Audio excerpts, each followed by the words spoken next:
So let's now take a deep dive into how to actually make progress with progressive overload week to week in a systematic fashion with all of these aspects working together. First and foremost, the primary goal of progressive overload is to prevent your rate of perceived exertion from going down and having your stimulus become less and less intense as time goes on and getting used to the exercises too much so that they are no longer effective and that rate of diminishing returns kicks in. Because you can't keep doing the same thing over time without that happening, and you will not keep making gains. So the goal is to find whatever ways, or as many ways as possible, to make your training harder and harder as time goes on. So you should be challenging yourself to find some ways, or as many ways as possible, to increase some aspects of your training variables every week for consistent progressive overload. But now, how do you choose what to increase? Well, the first option that you want to look at that takes priority over the others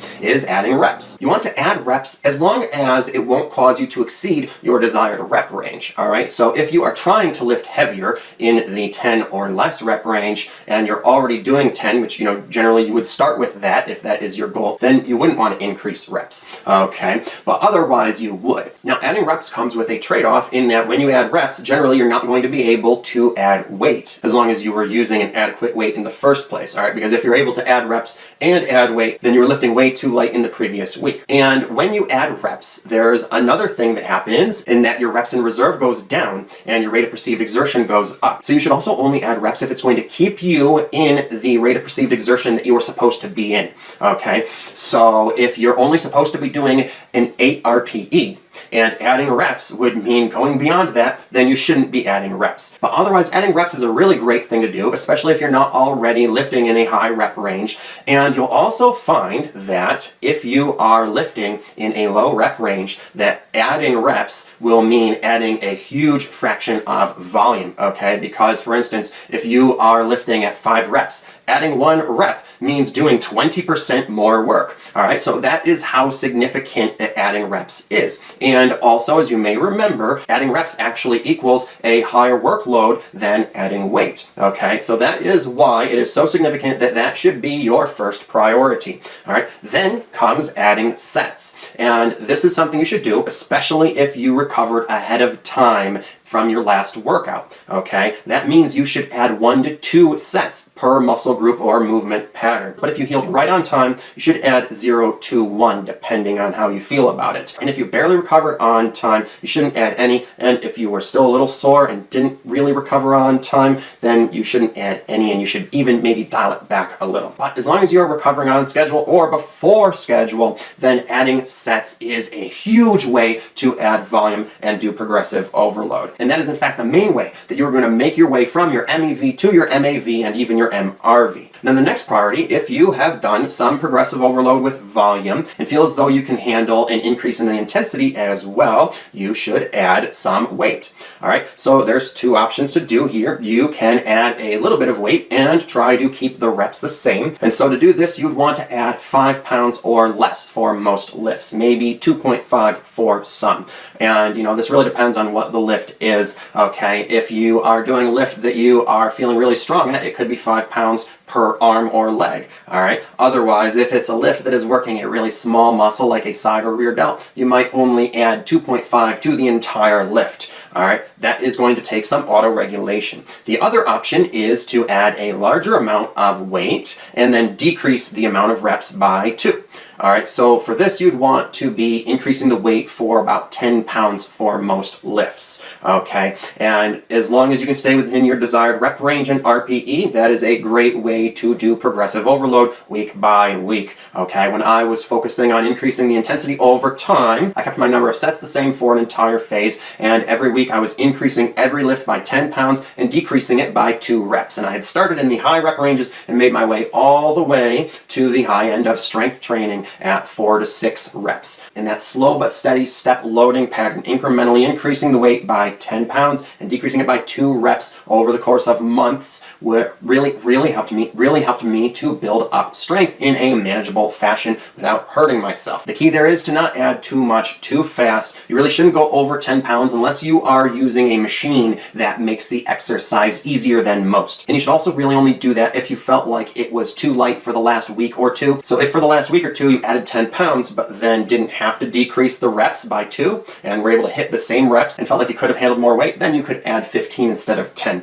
All right, but you would never go beyond that and add 20 at a time. Even times when I did a 10-pound increase and felt like I could have done a lot more, so the next week I added 20, it ended up being a mistake and I ended up hurting myself a little bit, right? So make sure that you use that step loading pattern that I taught you about at the beginning of this phase, and don't add too much too fast, otherwise you can and oftentimes will get hurt, okay? Then the next priority is your RPE and RIR. The RPE should go up and RIR down steadily every week, along with every other aspect of the progressive overload that you are utilizing. So whereas your reps and sets and weight will never all be increasing at the same exact time, and there's going to be some trade-offs between them, your RPE can and should be increasing steadily over time along with all other aspects, because it's your rate of perceived exertion. It is how hard you are pushing yourself. And increasing your effort and intensity should be the central aspect of your progressive overload, no matter what. Also, another aspect of progressive overload that can and often should be going up in combination with everything else as time goes on is your technical difficulty and your auto-regulation. As I said, as you master exercises, you should be finding ways of making them harder and training smarter. There may be some instances in which your technique does not have to be progressively more and more difficult, such as if you are trying to focus all of your efforts on lifting heavier and heavier and get into strength training and then powerlifting, then your technique will actually do the opposite. And instead of making it more difficult for hypertrophy, you will find ways of making it easier for efficiency. But that is a different type of training than I am teaching at this point in the course. And generally speaking, as you master exercises, your form and technique should be perfected and made more and more difficult over time using that auto-regulation that I talked about, and I'm going to talk more about technique later. But now, when it comes to using all of these different aspects of progressive overload together throughout your block, you aren't going to be able to increase too many of them at the same time. All right, with the exception of technique and RPE and auto-regulation, the other 3, weight, reps, and sets, you aren't going to be able to increase at the same time, especially while also increasing your technique and your RPE. All right, as long as you were training adequately hard enough before. But over the course of your block in that bigger picture, you should be steadily and systematically doing progressive overload with all of them. Now, this does, of course, depend upon what type of athlete you are and what you are training for. So people who are training for strength and power because that is the type of athlete they are and they want to be able to go for competitions in powerlifting are going to be more focused on progressive overload with weight. People who are bodybuilding because they want to be professional bodybuilders in those types of competitions are going to be focused more on progressive overload of volume. And then a lot of other sports are highly focused on progressive overload of reps up into the endurance rep ranges, even in the hundreds of reps. And then there's plenty of other sports that are focused on very specific technical skill sets. So for anyone who is training to become a specific type of athlete, then you certainly could have one type of focus with your progressive overload. So that's certainly going to make the ratios different. But for everyone else who is not training for any specific type of athleticism, then you're going to generally want to be doing progressive overload of all of these, somewhat equally. The key is to just be doing at least a little bit of progressive overload with all of them here and there from week to week. But now, that being said, there will come times when in certain sessions you've programmed yourself for these increases, but you then are not able to perform adequately, in that you aren't able to hit your target reps or your form degrades throughout the set. And when that happens, which it will at times, and don't feel too discouraged, that means one of 2 things. First, if it is still kind of early on in your block of progressive overload, like if you're only on week number 3 or 4, and you're really only supposed to have an RPE of 8, that means you probably programmed yourself for too much progressive overload and you overshot, and you need to dial it back a little. Okay, so you can dial it back for the rest of your session, or if you're near the end of your session, then you can just not do progressive overload with this session from this week to the next, keep everything the same,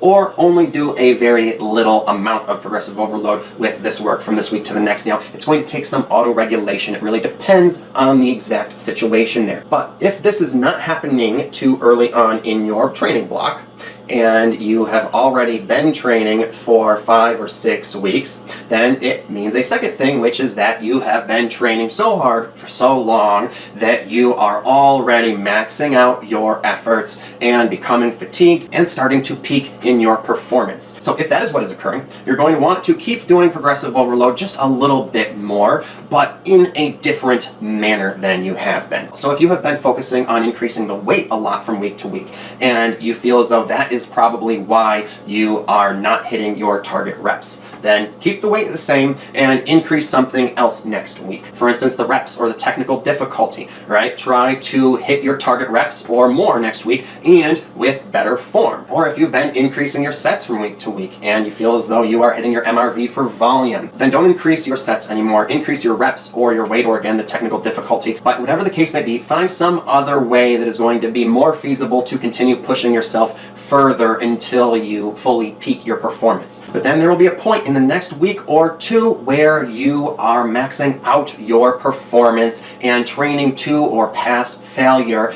and you will have fully peaked. And you'll even be experiencing a strength and energy fall off. All right, so instead of riding a plateau until you injure yourself, that is the point in which you need to then end your block of progressive overload. So when you have peaked and are starting to plateau or have strength fall off, don't worry, just ride it out for that microcycle. Push yourself a little bit further to failure and beyond in order to make sure you have actually peaked performance and maximized your stimulus and gains. Push your RIR to 0 for all of your exercises, and on the ones that you feel as though you can and should, go even beyond that, doing drop sets and forced negatives if you have a spotter who can help you with that. And in some cases, when trying to max out your efforts and go to failure and beyond, you may find that failure is further than you even thought, and you may actually have another week of progressive overload in you. And if that is the case, that's great. Do another week of progressive overload until you actually have peaked and begin to experience that strength fall off, right? And then push yourself beyond failure and finish your block of progressive overload there. But the key is to, as soon as your performance begins to fall off and you are experiencing that strength decline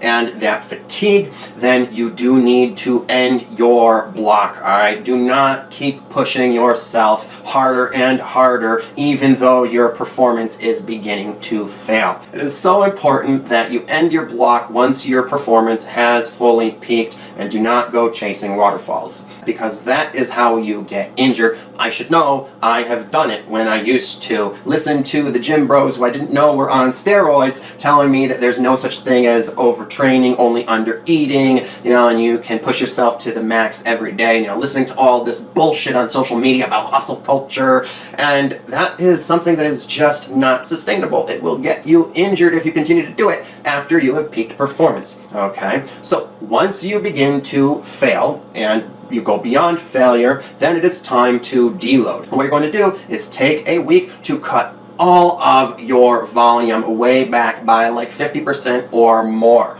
okay? So you're gonna go way back to below your MEV, to your maintenance volume, and you're going to cut your weight down by half, you're going to cut your RPE down by half from 10 to 5, and everything that week is going to be super easy so that your body can focus entirely on recovery, which is extremely anabolic, right? And there's gonna be a lot of little tiny micro injuries and inflammation and wear and tear to your joints and connective tissue that need to be healed before you can do progressive overload again. And you're also going to find that there is a lot of fatigue that you have accumulated, and at that point you're very tired and you need a lot more rest than you normally do. All right, so taking that week to focus on recovery is going to be way more anabolic than continuing to do a heavy workload, and you'll make way more gains that way than you would if you continued to try to do progressive overload, which would have the opposite effect and cause you to get injured and put out of commission.